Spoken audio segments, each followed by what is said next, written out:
politics, and more with John Brown and Nick Durst, live on the UCY.TV network.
Hey everybody, it's me, John Brown, your host of Sports, Politics, and More.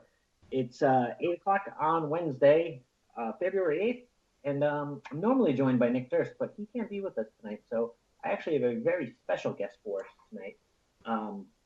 So let me just get him on the line real quick. You know how we always have touch. Let's see. So, as we get ready for this, it's a big week. We got a ton going on in politics. We got, football's over. We got Super Bowl talk. We got a ton of things going on. Brian, you there? Yes, I'm here, John. Hey. So, everybody, I was just saying how we're going to talk this week about a bunch of stuff. We're going to recap the Super Bowl. Andrew's 10 of 10, like normal, is going to be Super Bowl recap. But first and foremost, the thing I want to talk about is the fact that, we have Brian on here, our guest host. Give us a little diversity of opinion. Me and Nick are both Trump supporters. We're both Giant fans. We're both Met fans. And it's just like, an echo chamber in here. So Brian's a dirty Democrat and a filthy Jet fan. He's a Met fan as well, so he's not totally bad. So maybe we'll get a little diverse of ideas in here today. Well, I'd just like to say thanks for having me on the show. Apparently somewhere in life I made a wrong turn, and now I'm doing internet radio. Fantastic. Hey, you can curse on the internet radio. You can also curse in the woods. But talking about actual radio, that old grumpy bastard, Mike Francesa. So I've been listening the last 2 years. I've had satellite radio, so I haven't been listening to Francesa. Honestly, I listen to Patriot. I listen to a lot more talk, and he's been so whiny and annoying. It's getting bad. But this week, he's extra cranky these days. You're missing out. So this whole week I'm driving my father-in-law's truck because he left it here, and I'm listening to peasant radio, poor people radio. So I have to listen to Francesa. And his whiny, it's getting insane. Did you hear his Joe Montana nonsense this week, the whole week? Well, before the Super Bowl, he had made the proclamation that if Tom Brady wins the Super Bowl, it won't affect his legacy whatsoever. Even if he wins his fifth, no one else has it, but even if he wins his fifth, no. And he always refers to the quarterbacks as their first name. Joe's better, John Unitas. I'll take John Unitas over Brady any day of the week. And Tom, maybe Tom could get into the conversation. I don't know. Maybe he's going to be in the conversation, but he's not my conversation because I'll take Joe and John Unitas. So, and then when callers call up to argue this, which it's not like they're arguing the sky's blue. It's a very arguable thing to argue. He just lambasts them. Oh, you're a Giant fan, but you're here to defend Brady without letting them even state the point. It's so aggravating. His arguments are ridiculous too. Well, he only had to score 20 points to win 3 of his Super Bowls. What does that matter? He has 5 rings. No one else has it. That's an argument right there that he's the GOAT. I'm sorry. I'm a fucking Jet fan. I hate Tom Brady, but it's a fact. Listen, what I didn't hear anyone bring up, which I think is the most important point of this whole talk, is the fact that Tom Brady went to 7 Super Bowls in the salary cap era, in an era where if you find a diamond in a rough, you get a 4th-round player, turns it out to be a star, he leaves because you can't afford to you can't just stockpile your teams the way that the Steelers did in the 70s. Or if you look at the 49ers, they got, Steve Young riding the bench. It's not like that anymore because of the salary cap. And the fact that what New England's been able to do is pay Tom anything he wants and get other players on the cheap. Everybody else goes. Everybody else who makes any money gets cut from New England. And he finds diamonds in a rough all over, just every year, continually, over and over and over again. And it's sickening because he takes everybody else's trash and turns them into Pro Bowlers. It's awful. Yeah, his other argument was that Bill Belichick's not a better game coach than Tom Landry. The statue's named after him, blah blah blah. And listen, in game, Tom Landry's probably better than Belichick. I can give you that. I don't know shit about Tom Landry. Telling people read a book, but I will say there's video on these guys. You can go look at a film. He's in the video era. Yeah, it's black and white, and it's like it looks like World War II fucking documentaries. But if you're looking at building a program, give me Belichick every single day. Look at the guys he made into stars. He got, Danny Woodhead off the Jets practice squad, and the guy's a star. He's gotten Edelman was a quarterback in college, drafted in the 7th round. Nobody thought he would be anything. Guy's phenomenal. Look at Wes Welker. When he was on the Dolphins, he sucked. Boom. On New England, awesome. Look at Hogan this year. Hogan was on the Bills last year. He was terrible.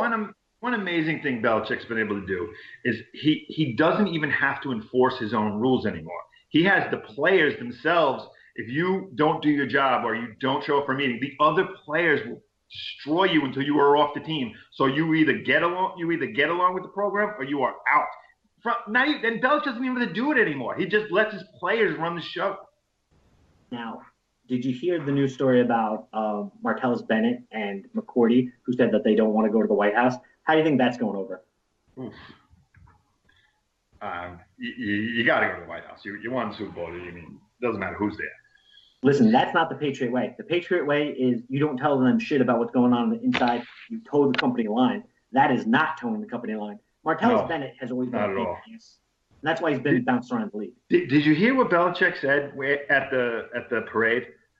Yeah, he's 5 weeks behind. We're 5 weeks behind. Everybody, that is sickening. It's absolutely sick. And then he's chanting with the Lombardi trophy in his hand, "No days off, no days off."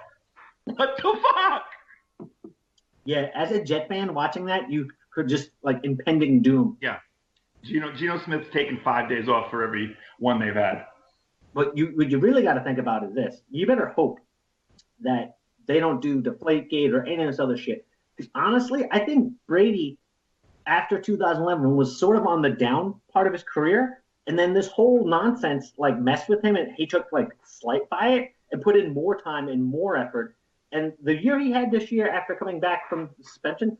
Well, this isn't the first time this has happened. You know what I mean? He was in a lull, enjoying his awesome life with his supermodel wife, and then Rex Ryan revved him up in the first place, and that's what really I think got him back into the game. The Jets beating them in that playoffs.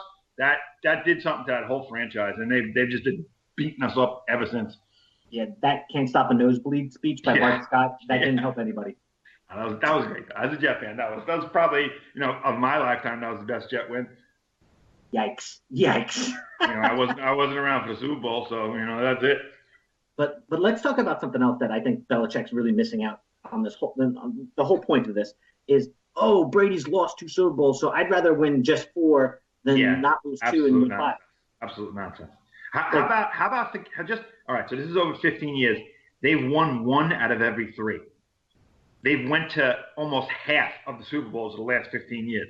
They've dominated. That's AFC championships. You're giving your fan base a deep run into the playoffs and winning Super Bowls every year. It's ridiculous to think Terry Bradshaw in his 4 and 6 years. That's 6 years of greatness. There's no disputing that. But this is 15 years of knocking down the door and kicking it in 1 out of every 3. It's an out. If you look at especially in like the salary cap era, it changes the game. It's completely different than it used to be. You see guys, they come out, they get paid, they play for no money at the one team, and then they go somewhere and get paid. So the fact that they went to the Super Bowl, it's so hard to get to the Super Bowl. They went to the Super Bowl 7 times. It's not even just the salary cap. After Carolina lost last year, everyone was like, "Oh, they're a young team. They got all these guys in place, and they're gonna be there again." To keep people motivated on that high of a level is next to impossible with a 53-man roster. And he does it every single year. Sometimes he doesn't have the players, everybody's hurt, and he just still kills it. Yeah. I think there's a good lead into our 10 at 10.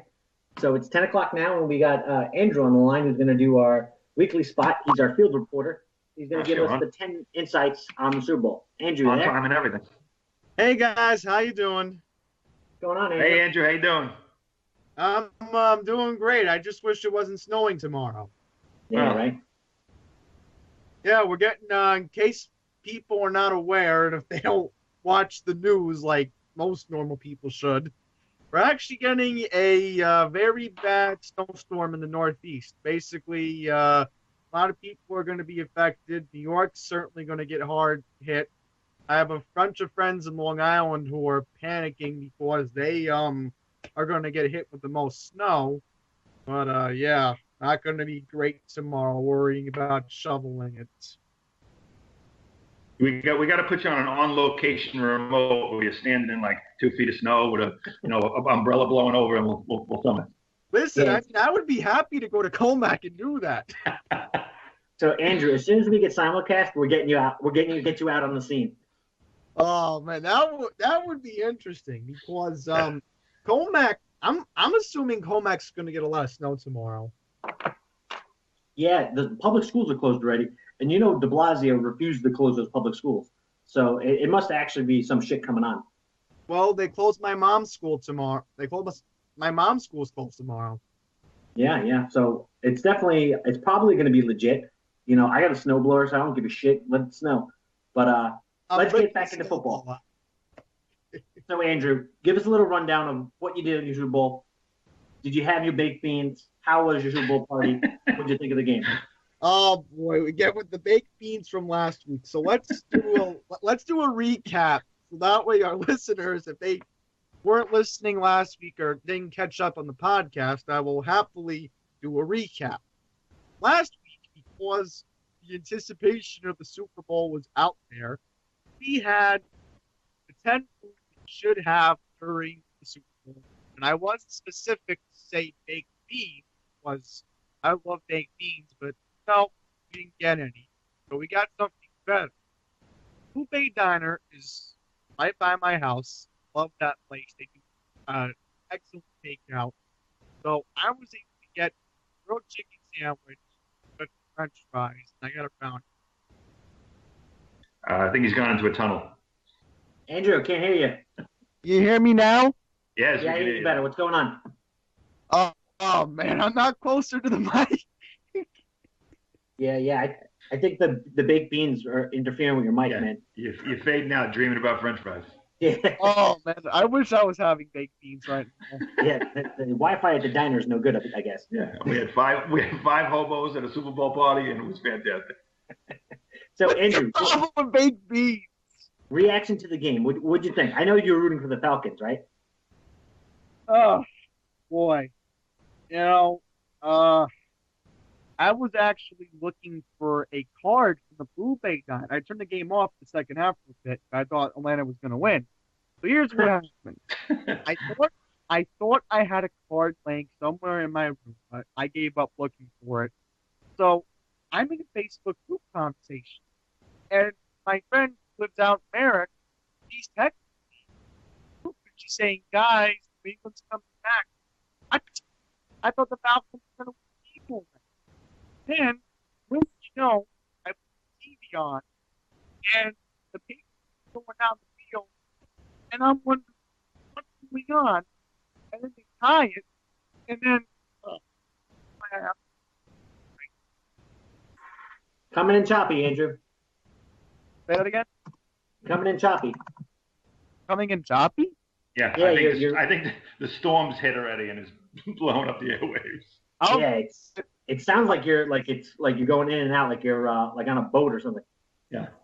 You're going into the light like a poltergeist. Now can you hear me? Better. Yeah. Yeah, Okay. I closed my internet browser, so I'm hoping that helps. Yeah. That you know what Yeah, the Chrome sounds eats up all your memory. So let's get back to the list. What's number 10? All right. So this week's 10 at 10. It's top 10 moments from Super Bowl 51. And obviously beforehand, me and Nick Durst, we made sure to do the list this week and keep it on topic like we were supposed to. So again, rules go as follows. I start from 10 to 1. But this week, our special guest, Brian, will be able to react, obviously, along with John. So here we go. Number 10, Super Bowl commercial.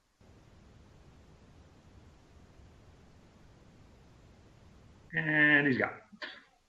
Guys, can you hear me? Yeah, dude, Yeah, you're coming in you're- all choppy again. You're in and out. I'm in and out. Okay, let me fix my mic because I think I know what the problem with it is. I got this mic working I know. again. I know what the problem is. You're an Atlanta fan, and this Super Bowl 51 was a not like this .gif come to life.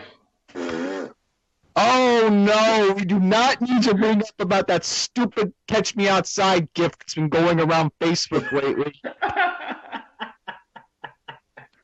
All right, we hear you now, Can Andrew. everybody hear me? Yeah, better. All right, excellent. So again, if I was coming out choppy, I will repeat the rules again. The 10 at 10 goes as following. I start off from 10 to 1. Nick and John normally react, but this week our special guest Brian will be able to do that to replace Nick. So here we go. Number 10, Super Bowl commercials. I thought the Super Bowl commercials sucked this year. I thought they were terrible. Audi made engines for the Nazis, and then now they're gonna have a commercial telling me about like women's pay and stuff. Ugh, the commercials this year were terrible. There was absolutely nothing memorable about any of the commercials except for the Stranger Things teaser, which was the best thing about all the commercials on Super Bowl.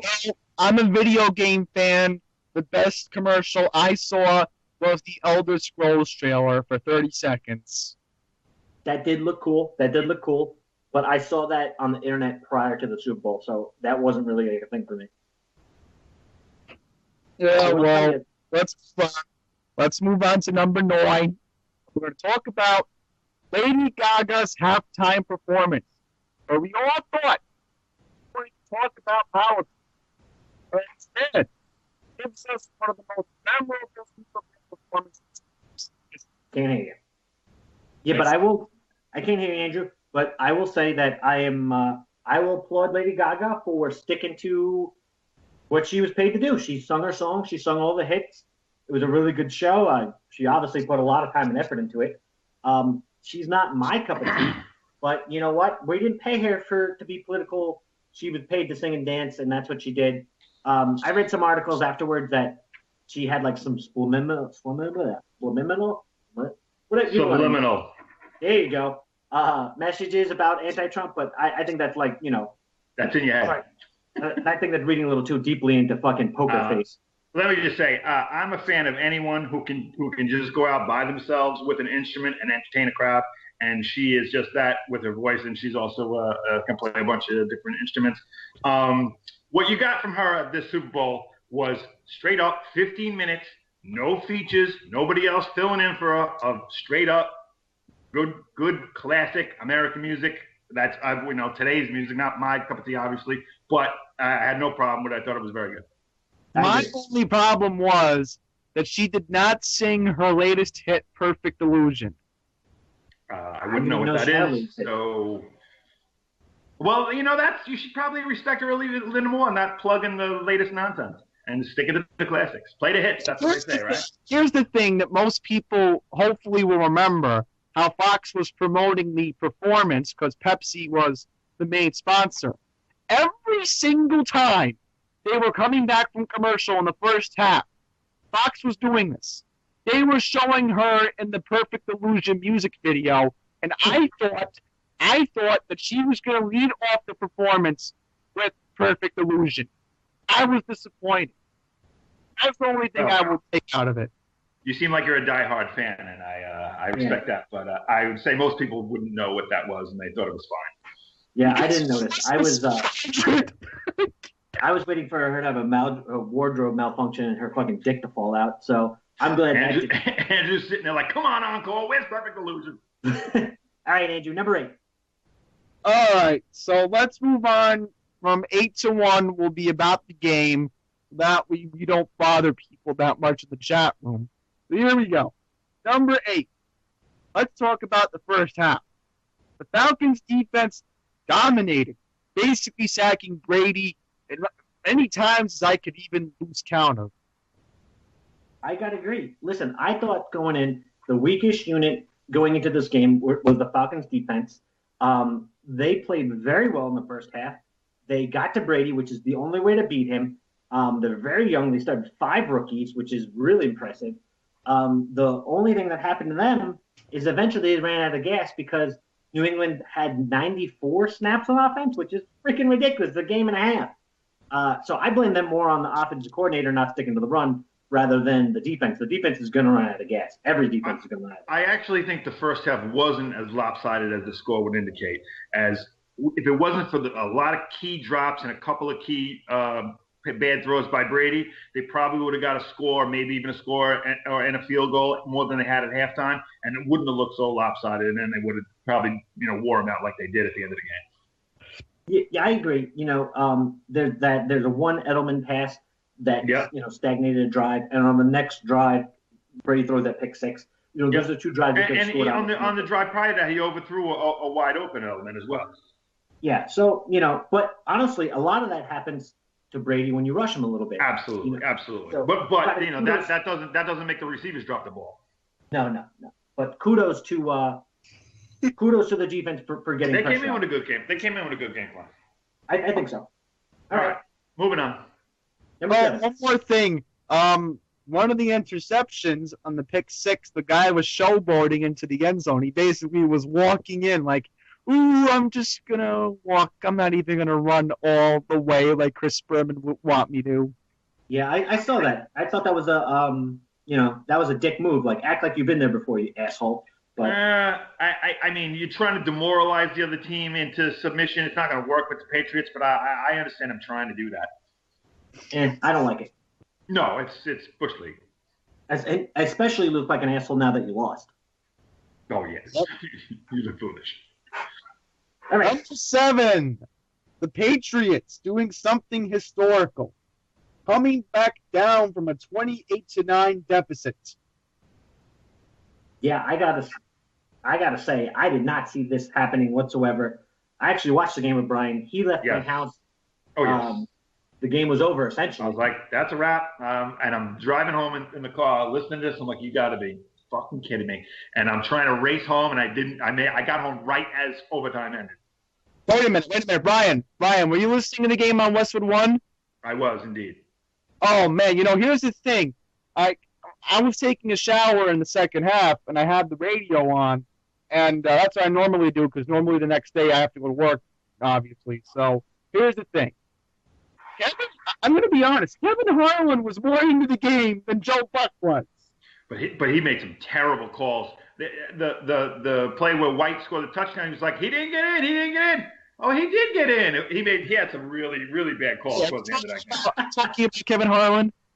I'm a Kevin Harlan fan as well, but he didn't have a good day that day. Talk about stepping on your own call and ruining it. Yeah, it was, and you're a radio listener, so nobody. All right, Brian, I think we got to call you back. Brian, what happened? He got so excited that his call dropped. Oh, goodness. In the history of the show, I think that's the best thing that's ever happened to the show. Yeah, stepping on your own call sucks. That has to suck. You know what I mean? Because it's iconic. And if it's a good call, it's something they'll replay over and over again. And he just steps all over. He has no one to blame but himself. But I get it, too. When I first saw the play from, like, the outside before they zoomed the camera in, I thought they stuffed him. Then they show the camera in tighter, and they're like, oh, shit, they actually did get in. and then everyone's running on the field and stuff. Are we talking about the touchdown that helped them win the game, or the one that would make them go down by 2 points? No, the very last one, the one that White. The one that won the game. Okay, yeah. Oh man, now Fox, screw you. You did a terrible job at the Super Bowl. Yeah. So, all right, we'll wait to get him back on, but go to number 6. Ryan, are you there? And we're back. Okay, great. Yeah, I was saying you got so excited you must have ripped your microphone out. Yeah. You stepped on your own call, Brian. All right, number 6. It just crashed. What would this show be without a little audio difficulties? Listen, Skype, it's free, so I guess we can't bitch about too much. And it is better. So's internet radio. We used to use TalkShoe, which was worse than this. TalkShoe stunk. Remember when we did TalkShoe? We did like a whole year of TalkShoe. That shit sucked. Oh, I hated it. TalkShoe is essentially freeconferencecall.com, except people can listen to your conference call later on. It's fucking terrible. Yeah. Number 6, we got to get through this 10 at 10. Yes, please. Okay. 10 at 8:30. We're going to go to Julian Edelman's amazing catch in the fourth quarter. I like the catch. I think it's really good. He's very, very good. People are trying to say that it's similar to the Tyreek catch. Let's not get crazy. I think it was very good. Shows you a ton of concentration. Honestly, I don't even think it's the best catch of the game. I think the best catch of the game has to go to Julio Jones when he slams that second foot down on that pass that no one should catch. How about Julio Jones's game-clinching catch that should have been, but instead they decided to run another pass play instead of running into the line 3 times, kicking the damn field goal. Yeah, basically. But the Julian Edelman play I thought was very good. It just shows you the level of concentration. I actually never saw the Julian Edelman play because I was listening in the car. I've seen the rest of the end of the game, but this was Kevin Harlan's call, basically. It's a catch up! It's up! It's bobbled! See, no, nobody has it! No, like, did he make the catch? He made the catch! Is he even watching the game, or is he like listening to someone else play? And I'm like, wait, what's going on? I can't see anything. I'm listening to radio. It's terrible. And Boomer Esiason, even worse. See, I think. Come on, don't this Boomer. Come on. Please. I'm not a fan. I think baseball is better on the radio. I think football on the radio sucks. It's terrible. It's worse than basketball. All right, number 5. Okay. Number 5. Let's talk about the real MVP here. James White. Yep. Rushing touchdown to help the Patriots come back from 28-9, and we're down by 2 points. 14 catches in the game. Just so that's from a running back when their running game wasn't doing anything.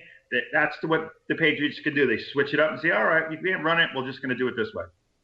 And I also want to give him credit for the fact that he normally sort of eats up easy yards after the defense gets tired out from tackling Blunt.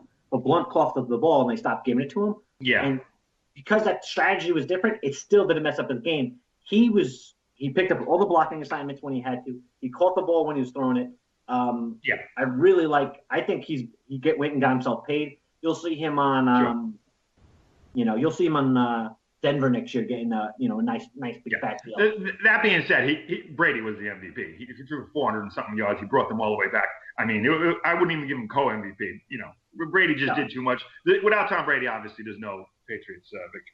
Absolutely, this team's not a playoff team without Tom Brady. But I did like when Tom Brady gave James White that truck. I thought that was a nice little touch. Yeah, Brady is more money than God. He doesn't need a fucking truck. Yeah, he needs a damn truck.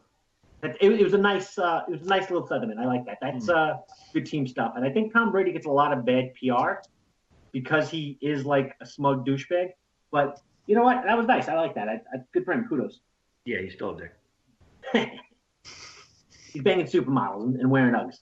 He's an awful.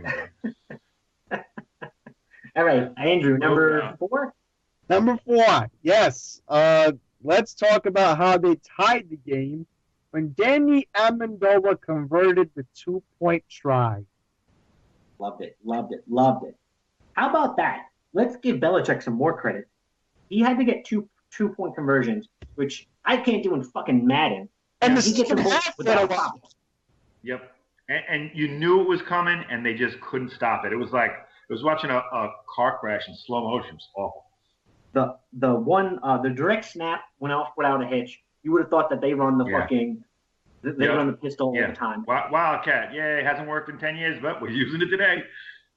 I would say that Bill Belichick opened up the playbook and everything was which was odd, to be honest with you. Which was odd. The onside kick, a lot of that stuff.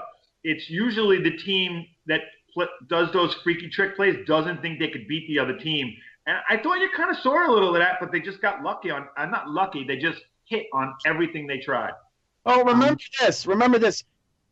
Belichick is a special teams genius in a way because remember, when you think about Belichick's record, besides the 5 Super Bowls he's won with the Patriots, he technically is a 7-time Super Bowl winner because he was actually on the 2 Giant teams with Bill Sims that won the Super Bowl. Yeah, he was Parcells' defensive coordinator. Yes. No, not defensive coordinator. He was special teams coordinator. Oh, before he was the defensive coordinator in New England, he was the special teams coach in New York. Correct. Right. Well, you know what? I think and I know what you're saying about how the team that's normally doing these onside kicks and stuff, they're desperate. But from what I would say, what the Belichicks did, what the Patriots did, is basically they did some sneaky stuff like that, and what it does, it breaks the concentration, sort of breaks up the mentality of what's going on in the game. So now the other teams worried about that trick play nonsense, even though in reality. Listen, I thought the turning point of the game was when we were watching it, and he decides to kick that field goal, and you're like, "What is he doing? Why would you bother kicking a field goal here?" And I'm like, "Now it's within 2 scores. Now if he gets one more score, the pressure it's all on Atlanta," and that's exactly what happened. Yeah, he's very, very smart. I would have gone for the touchdown, just because the 2-point conversions are hard to get. That's the chalk move. It's, you know what I mean? But he's got belief in his players. Just give me close. Just give me a sniff, and they did it. I would say experience comes in so much there. The Super Bowl is such a big game that the pressure can just crush you. And Belichick just knows that, and he did that to Matt Ryan, who I think had a really good first half. I think the game sort of got, and I blame the head coach as a little bit as well because of play calling, but I think the game got a little bit away from them because they started playing, instead of to win, they're playing not to lose. And whenever that happened. Now, here's something interesting. I found out the last possession that the Falcons had in that game, turns out the offensive coordinator was calling the plays. Really? Shanahan called that play. Pulling plays in that drive. That last drive Atlanta had in the whole game. Yeah, Shanahan calls every play for Atlanta. Yeah, I don't like that. He's going to he called the pass play that Matt Ryan got sacked on when the game was over. All they had to do was run the damn ball into the line 3 times, kick that field goal. You're up 10 with 4 minutes left. There is no more game. It's over. And he called the pass play, got himself sacked, went out of field goal range, and then they had a punt, and the rest is history. Yeah, Shanahan's gone, right? He's off that team? He's the head coach of the San Francisco 49ers. Good. All right, number 3. All right. This is where we make the easy transition into number 3. The first ever Super Bowl game. There have been 51 of them played. This is the first that ever went to overtime. Very cool. I didn't even realize that, but I thought that there was because of that, the story this week and for the rest of the year until next season was going to be the overtime rule because, they changed rules and blah, blah, blah, blah, blah. New England kind of put that to bed by scoring first. But honestly, I like these new overtime rules because I don't think you winning a coin toss and then getting a field goal should win you the game. Yeah, because too much chance. New England won this game on a coin toss because after that big comeback, as soon as they won that toss, you knew they were going to run right down the field. There was just no stopping them at that point. Oh, absolutely. But my thing is this. Just say Atlanta stops them on the 35 and they hit a 46-yard field goal. That should end the game. I agree. The other team does deserve a chance. Yeah, especially now when these field goal kickers can kick 60-yard field goals pretty easily. Absolutely, and they refuse to play the Super Bowl anywhere that's not a dome. So now these Right. you get a good return. At least warm weather. They don't. All right, Andrew, number 2. Okay, this is where we go into the overtime, where James White's game-winning rushing touchdown leads into number 1, and unfortunately I have to say it because it is my journalistic duty. The Patriots winning the Super Bowl, and that is my 10 at 10 list for this week. Yep. I gotta agree, man. Listen, it's as a Giant fan, I gotta admit that I was rooting for the Patriots for 2 reasons. A, they're openly Trump supporters, which I'm all about, and B, their dynasty getting better and better. That just makes what Eli was able to do twice seem even greater, because you got this evil dynasty, and the only people who have ever beat him, his name's Eli. Boom, bada bing, the only people. His news story. Water's wet, sky's blue, Patriots win another Super Bowl. It's like, it's just, at the same time, as much as I hate them, there is something to seeing just greatness. In this era of parity and salary cap where it's impossible to keep a team together and it's impossible to go on a sustained run, to see somebody do it like this, it's impressive, and it's something to watch. One of the things that really stood out to me after them winning and sort of looking at it in revisionist history, they won the Super Bowl 2 years ago, 2015. There was only a handful of like the same people on the team. It was like 11 people on a 53-man roster. Yeah, and Gronk's one of them. Exactly. One of the best, arguably the best weapon Tom Brady has is not playing. So, the amount of parity in this league and the amount of turnover is crazy. And the fact that Belichick's been able to get it done with whoever. Let's we'll grab these 6 guys. We'll get you off the practice squad. We'll make you a fucking superhero. Good for him. Yeah. Well, I was rooting for Atlanta. I was disappointed, and now I'm doing my best. I think after tonight, hopefully it'll be a aftermath, or hopefully I'll just accept New England winning, and then hopefully the Islanders make the Stanley Cup playoffs. Good luck, buddy. I got a bridge I want to say. Before we close out Super Bowl talk, I want to talk about one last thing. Did anyone see that idiot Sean King live tweeting the Super Bowl? It's hilarious. It is so. Wait. Was he tweeting about the stolen Tom Brady jersey? No. This was prior to all that. This was actually during the game. He equates the fact that Bill Belichick and Tom Brady are friends with Donald Trump means that the Patriots are the team of white supremacy, and because Atlanta is a majority black city, they are like the freedom fighters and diverse team of the world or whatever. And then throughout the game, he's talking all kinds of shit in the first half, and then it just turns, and he's like, "Oh, why do white supremacists keep winning?" And he actually goes back and starts deleting tweets like a fucking little bitch that he is. Oh, that's hilarious. Yeah, Sean, totally not white. All over again. Yummy tears.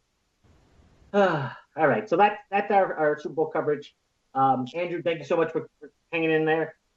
After our choppiness and drop-ins and all this other stuff. Thanks for the 10-10. We'll get you with you next week. Hopefully, we'll get something good going on. Any closing statements? Yeah, I gotta make sure that people understand what Tuesday is coming up. It's Valentine's Day. Okay? Remember that. If you have your spouse, girlfriend, make sure to treat them very well. Okay? Give them a card. That's the main thing. Just make sure you get them a card. That's all I'm trying to say. I don't know if you should go overboard with flowers, chocolate, jewelry. Just make sure they get a card. That's Absolutely. John, did you see the restaurant that had the Valentine's Day cards in the men's bathroom with a pen so you could sign it? That's key. That's the shit right there. That was good stuff. All right, thanks, Andrew. All right, bye-bye now, guys. Take care, Andrew. I thought he was going to do a read for pajamagrams there for a second. Use the code AndyP to get a discount. Yeah, unfortunately, we don't have any sponsors. But do you have listeners? yeah, dude, there's people in the chat talking shit about us right now. I'm sure there's a laundry list of people that are calling me a stupid faggot right now in the chat. Oh, who is this listener? Can we take a call? I like it. My favorite episode. My favorite episode was the one where you were calling other people and there was still nobody on the line. Oh my God, that's the thing. So you can call out, and there's a phone number, 718. It does not fucking work. Anyway, speaking of which, we actually do got a call. Haha, fuck you. All right, Frank, if you're listening, let me call you because that's the only way this stupid thing works. Oh, it's the listener. Fantastic. This is sure to work. In the group call. So. All right. Frank is he's called in before. He's a member of our Justice Facebook group that we talk about basically criminal justice stories that are in the news, politics a little bit, but of recently it's gotten a little crazy in that group because there was this one guy who was like a Swedish immigrant living in Brooklyn. He was posting all of this like shareblue.com nonsense, all this fake news. And basically, we got into it with them, and the same bullshit rhetoric. Frankie, you there? Frankie, going once, going twice. Frank, can you hear us? Frank. Nothing yet. So let's try again. Sayonara. It was so close that time. I know. So in other breaking news, you see Jeff Sessions finally got confirmed? Yeah, Sessions didn't bother me. That Betsy Davos, whatever her name is, that's a terrible. That is literally hiring a rooster. I'm hiring a fox to guard the hen house. It's just awful. She's gonna Jesus school it all up. Terrible. Did you see? So I disagree, but this is why. Did you see what Rand Paul said about it? No. He said that we're hiring someone for a position that we don't want to have. So having someone in there who wants the decentralized education, exactly what we want. Because honestly, and you can, I see it firsthand, Colleen being a teacher, going through the public school system, the amount of money we spend on kids and the amount of money that actually gets to them is like apples and oranges. It's a goddamn waste of money. Centralization of education is a real goddamn issue. And even if we just send her in there like Joker to burn the fucking place down, I'm happy for it. How does every other country in the world with good education, do you think they're not centralized? I don't think they have Common Core bullshit. I don't think they have. They have centralized education. It's come from the government. You want every kid to have the same opportunity. That's the goal. It's the problem is you have all this nonsense involved. And in a big way, Common Core is a big problem. But at the same time, you want to have academic standards, and you want people to meet them. I completely agree. But as somebody, so you're a Catholic school guy, so you kind of know what I'm talking about with the old school education. But because I went to Catholic college and was very much the Jesus this, Moses that. Yeah, that's not the wolf ball bat. That's not a real big deal. As far as I went to 12 years of Catholic school. That's not, to me, that's not really driven home like it was in the 60s where it's all Jesus all the time. No.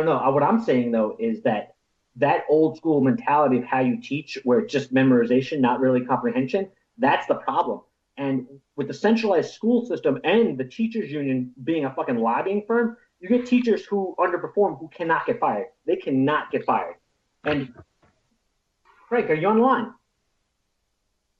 Frankie? Nope, still no Frank.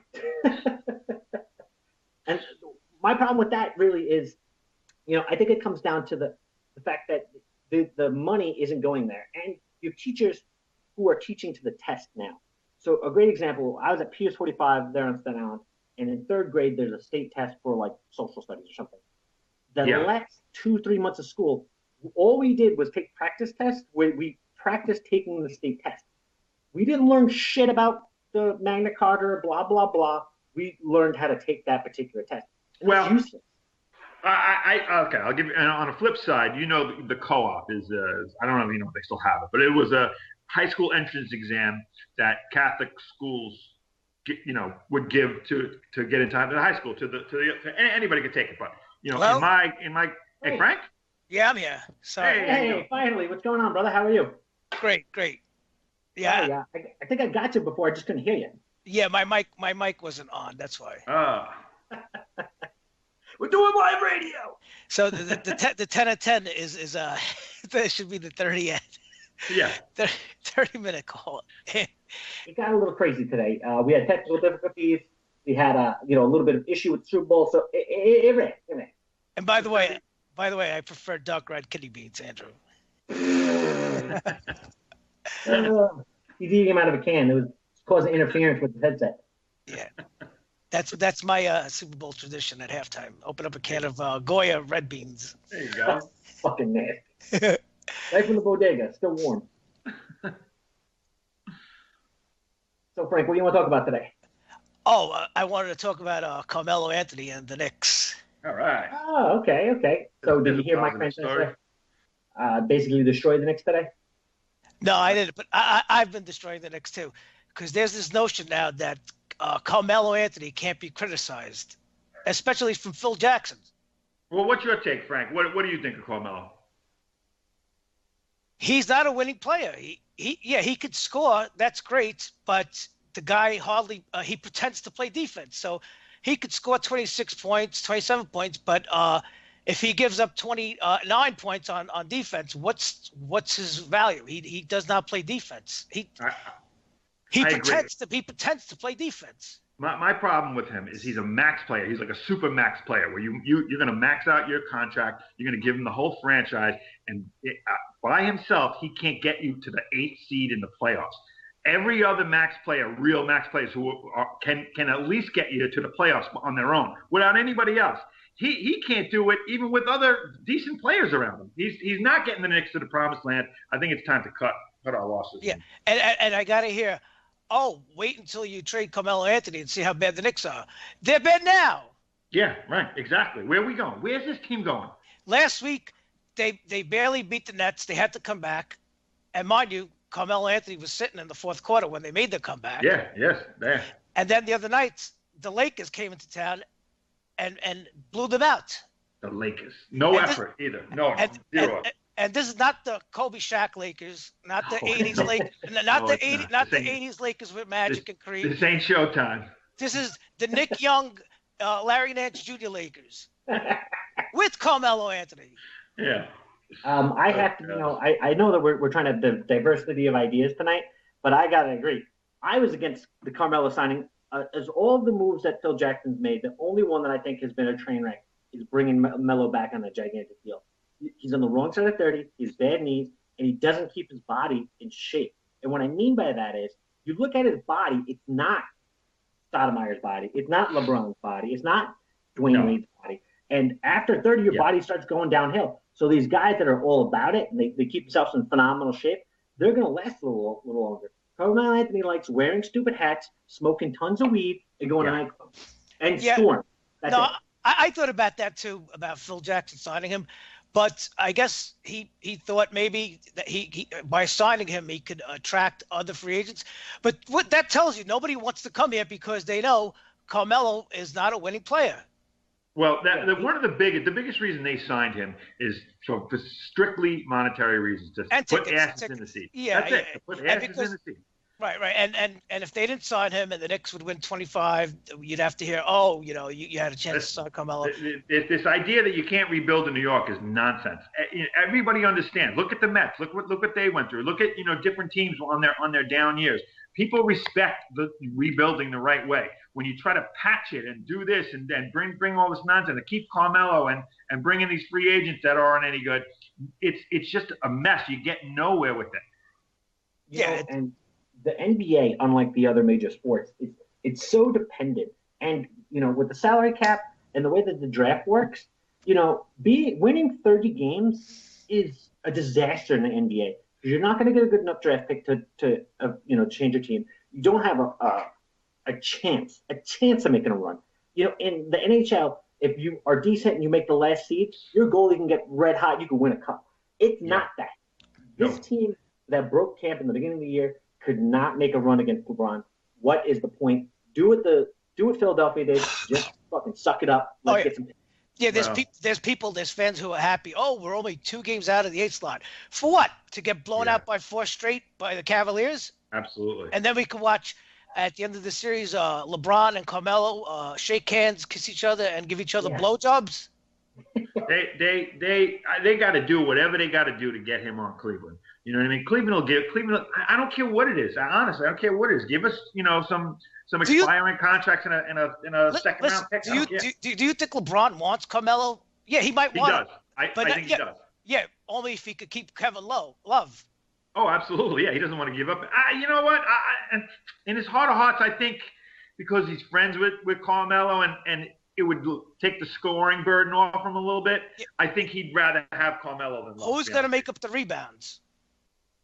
That's wait until the first time Carmelo blows a defensive assignment in a big game and LeBron starts giving him dirty looks. Yeah. Well, LeBron thinks he can motivate anybody. You know what I mean? He basically runs that franchise now, so he thinks he can, take Carmelo and turn him into a real player. Yeah, but LeBron is he is a genius on the basketball court, and he knows what player fits in what. Let me ask you: do you think the Cavaliers would have won the finals last year if they didn't have Love and had Carmelo? No. I don't think they would have got to the finals. No, the Cavs after game 4, all they did was make stops. They won by defense, and with Carmelo, they would have not made those stops. Carmelo didn't play defense. Not for nothing though. If Draymond Green doesn't get suspended, they don't win that series in the first place. Right. And then you got to hear the fans say, "Oh, well, he's not trying because he doesn't have the right players." So what? He's not trying now? Yeah, I don't believe that. The guy's playing 40-something minutes a night. Listen, Brian, what was the year that we went to the next playoff game against the Pacers? The Indiana series year. It was the year that they won 52 games that year. Yep. That's probably the best Knicks team since the '90s, right? Even that team where he had, he had Chandler Defensive Player of the Year. He had, J.R. Smith as the Sixth Man of the Year. He had a very nice team. So Carmelo Anthony had all the motivation in the world, and they still couldn't do shit. Yeah, and then you got to hear that. I think I heard it on Sports Illustrated that this notion that Phil Jackson can't criticize Carmelo, and Phil Jackson might get fired before Carmelo gets traded. Since when do we take the side of a guy who can't get out of the second round over a guy who's won 11 championships?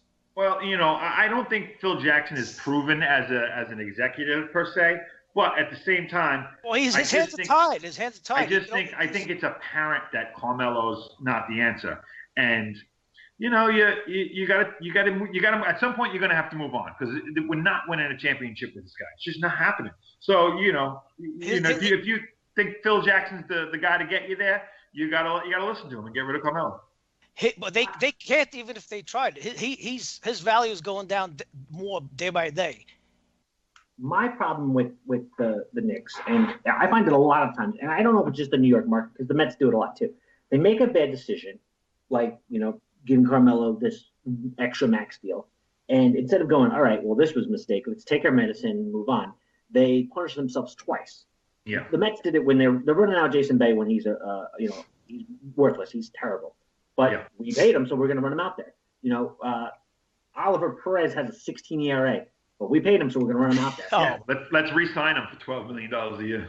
Listen, the most the Knicks could hope to get for Carmelo is maybe a couple of mid to late round, first round picks, second round pick, and maybe get 2 young role players that could play defense. But they're not getting an all-star for him.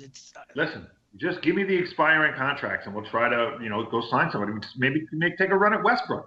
You know what I mean? It's. I always say this: the guy who's the leader on a championship New York team. Go look at any team who's won a championship. The leader of that team is a legend in the sports world. Every single one of them, from Joe Namath to Jeter to Eli Manning to everybody who's won a championship in this town is a legend in sports. I don't know why the Knicks can't attract talent. Look at Michael Strahan is on TV 6 days a week. Yep. It's insane. And Tiki Barber could have had that if he would have kept his dick out of intern. Well, he was actually not very good at his job too, so that didn't happen. I've heard that he was a huge dick too. Like he. He thought he was. People. Yeah, but anyway, Carmelo, he's a cancer because nobody could criticize him. Even his teammates can't criticize him. And believe me, I bet you deep inside they resent him. Absolutely. Absolutely. He's essentially AI without he's never won. He's never won a championship. He's Stephon Marbury all over again. I still can't believe this guy. Every time he hits a 3-pointer, he starts getting happy and he looks at the fans. He hit a 3-pointer. Good. Yeah, well, at least Iverson gave you runs into the playoffs. He went to the finals once. What has Carmelo Anthony done in his career? Absolutely nothing. He's been to the second round once, and that's it. Yeah. He won a college championship. Yeah, congratulations. What does that do for me? And you know what? I know I'm going to go back to this, and it seems like I'm harping on it. But look at his body when he was on Syracuse. He kept himself in better shape. Honestly, I think he has the physical God-given gifts to be a player, a two-way player who can board real well. When you play him on the 3, he's bigger and stronger than all threes. Yeah. And he can board. He can rebound. Yeah, listen, and you play him at the 4, he's faster than all the 4s. He just doesn't have that want, that need, that killer instinct. You don't have the drive, I agree. Rebounding and defense does not take talent. It takes effort and dedication. Right. Yeah. Look at the 90s teams with Pat Riley.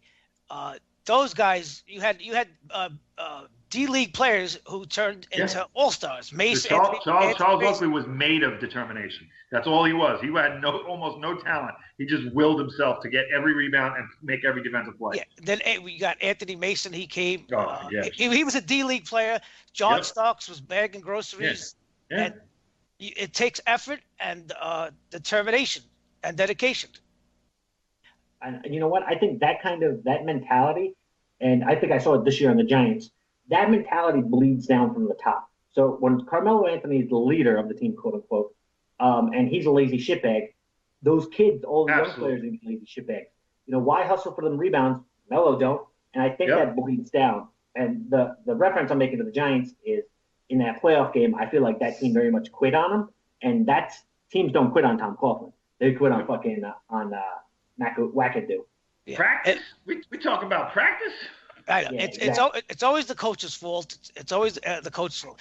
If you look at, I'll leave off with this. Just look at any Knicks game, and you could count at least 30 to 40 mistakes. Boxing out, nobody boxes out. You have somebody come in and dunks in a rebound. Just boxing out. Nobody boxes out. Frank, do you remember the hustle board they used to have in the 90s up on the big screen at every game at the Garden, where all the hustle plays were, the diving for loose balls, rebounding, boxing out, that kind of thing? Then these Knicks would lose every single day on that hustle board. Oh, my God. Listen, in high school, they teach you how to box out. It's day one stuff. It's not that they don't know how to do it. They don't want to do it. It's effort. So effort, but that's coaching and that's top-down mentality from your leaders. Yeah, absolutely. And if you look at the best year that Carmelo Anthony's had on this Knicks is when you had Jason Kidd, who was basically the player coach, who was sort of leading the mentality and the culture, and you had guys who were hustling and stuff. And that team was good when Jason Kidd had his legs on, and once his legs went, they went in the tank. Chauncey Billups was on that team too, right? Mm. They had Mike Bibby was on that team. They had a lot of old ass guys. Yeah. No, but they were leaders. Yeah, exactly. And they weren't afraid. They weren't afraid to let you know. You better start pulling your weights. Yeah.